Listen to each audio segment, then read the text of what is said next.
क्या कभी ऐसा हो सकता है कि कोई देश अपना ही नक्शा बदल दे, अपने ही राज्यों की सीमाओं को फिर से बना ले?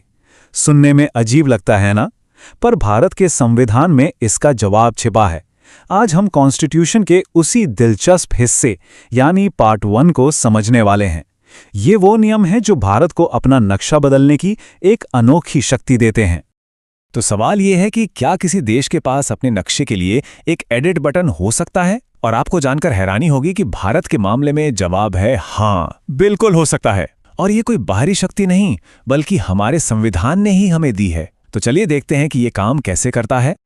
देखिए, भारत का नक्शा कोई पत्थर की लकीर नहीं है। यह हमेशा से बदलता आया है और इस बदलाव की जो शक्ति है वो सीधे सीधे संविधान के पार्ट I से मिलती है। यही हिस्सा केंद्र सरकार को ये अधिकार देता है कि वो नए राज्य बना सके या पुराने राज्यों की सीमाओं में फेरबदल कर सके।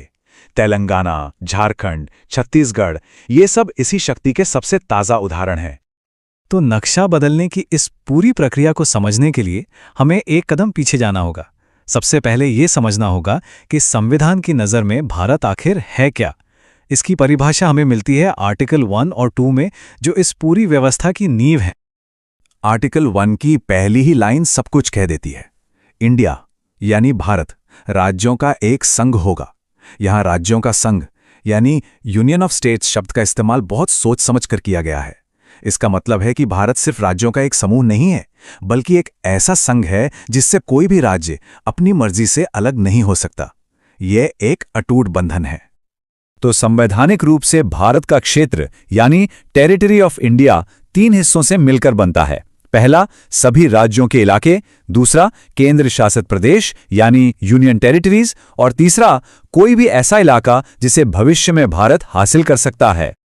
और एक और दिलचस्प बात, भारत की सीमाएं सिर्फ जमीन पर ही खत्म नहीं होती, ये समुद्र में भी दूर तक फैली हुई हैं, जिन्हें हम समुद्री क्षेत्र या मैरीटाइम जोन कहते हैं। इन समुद्री इलाकों पर भी शक्तियों का बंटवारा बिल्कुल साफ है। राज्यों का अधिकार अपने तट के पास के पानी में मछली पकड़ने या खनिजों पर टैक्स लगाने तक सीमित है, लेकिन जैसे ही हम गहरे समुद्र में जाते हैं, वहां के संसाधन और देश की समुद्री सुरक्षा की पूरी जिम्मेदारी केंद्र सरकार की हो जाती है।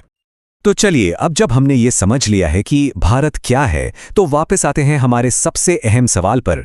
देश का नक्शा बदलने की ये शक्ति आखिर आती कहां से है? इसका जवाब है आर्टिकल 3। यही वो अनुच्छेद है जो संसद को देश का आंतरिक नक्शा फिर से बनाने का असाधारण अधिकार देता है। जरा सोचिए, आर्टिकल 3 के तहत संसद कानून बनाकर क्या क्या कर सकती है? वो किसी राज्य से उसका कुछ हिस्सा अलग करके नया राज्य बना सकती है, किसी राज्य का एरिया बढ़ा या घटा सकती है, उसकी बाउंड्री बदल सकती है, और यहां तक कि किसी राज्य का नाम भी बदल सकती है। ये बहुत ही व्यापक शक्ति है। तो ये होता कैसे है? देखिए, इसका एक तय प्रोसेस है। सबसे पहले, ऐसा कोई भी बिल संसद में सिर्फ राष्ट्रपति की सिफारिश पर ही आ सकता है। फिर राष्ट्रपति उस बिल को प्रभावित राज्य की विधानसभा के पास भेजते हैं उनकी राय जानने के लिए। राज्य को एक तय समय में जवाब देना होता है और आखिर में बिल वापस संसद में आता है, जहां उस पर वोटिंग होती है।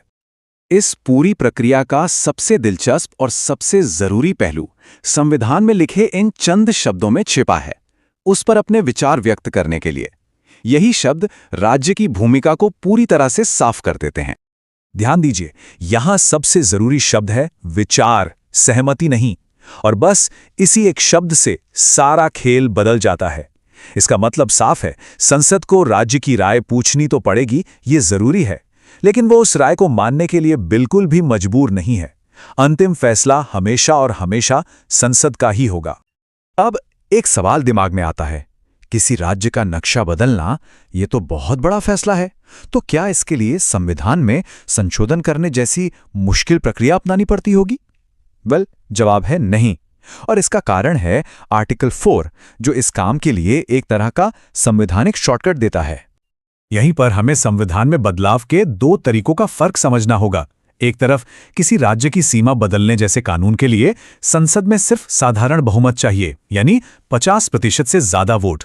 वहीं दूसरी तरफ संविधान के किसी मौलिक हिस्से को बदलने के लिए आर्टिकल 368 के तहत 2/3 सदस्यों के विशेष बहुमत की जरूरत होती है, जो कि एक बहुत ही मुश्किल प्रक्रिया है। और यही है वो हैरान कर देने वाला फैक्ट। आर्टिकल 4 साफ कहता है कि राज्यों की सीमाओं में बदलाव करने वाले ऐसे कानूनों को संविधान का संशोधन माना ही नहीं जाएगा। और बस इसी एक वजह से ये प्रक्रिया इतनी सीधी और सरल है। तो इन सभी अनुच्छेदों और प्रक्रियाओं का सार क्या है? इन सबको मिलाकर जो एक बड़ी तस्वीर बनती है वो भारत के संघीय ढांचे की, हमारे फेडरल स्ट्रक्चर की सबसे अनूठी पहचान को सामने लाती है। और वो पहचान इस एक वाक्य में समाई हुई है। भारत विनाशी राज्यों का एक अविनाशी संघ है। इसका मतलब बिल्कुल साफ है। भारत एक देश के रूप में अविनाशी है, इसे कोई तोड़ नहीं सकता। लेकिन इसके भीतर जो राज्य हैं वे विनाशी हैं, मतलब संसद उनकी सीमाओं और यहां तक कि उनके अस्तित्व को भी बदल सकती है। तो आखिर ये व्यवस्था इतनी जरूरी क्यों है? पहली बात, ये भारत जैसे विशाल और विविध देश को चलाने के लिए एक जरूरी लचीलापन देती है। इससे प्रशासनिक सुविधा या भाषा संस्कृति के आधार पर नए राज्य बनाना संभव हो पाता है। और सबसे बढ़कर ये देश की एकता और अखंडता को बनाए रखने के लिए केंद्र को एक मजबूत शक्ति देती है। लेकिन ये सब हमें एक बहुत बड़े सवाल पर लाकर छोड़ देता है। ये ठीक है कि संघ की ये शक्ति देश की एकता के लिए जरूरी है, पर एक राज्य की अपनी पहचान, उसकी स्वायत्ता यानी ऑटोनॉमी के लिए इसके क्या मायने हैं? संघ की इस जबरदस्त शक्ति और राज्यों की पहचान के बीच सही संतुलन कहाँ मिलता है? इस पर सोचिएगा जरूर।